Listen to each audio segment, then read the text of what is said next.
They'll be dressed up in their Sunday best with flowers in their hair, wearing red and yellow ribbons and a tiny tinkle bell. There'll be kittens from the city and the countryside as well. Mr. Tommy Cat's invited just to play his violin. When the kittens pick their partners, then the dancing will begin. But perhaps I ought to tell you why there's such a happy crowd. There's a sign up on the wall that says no doggies are allowed.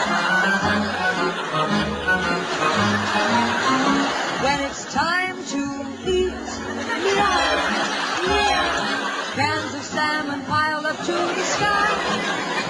Each one has his little bowl of milk. For dessert, there's a catnip pie. Why, the spotty duke and rover, they're nice doggies, you'll agree. And they asked the kitty cats if they could all join in the spree. But their big eyes tell a story, and it's sad as it can be. For the answer from the kitty cats was no, sir, no, sir.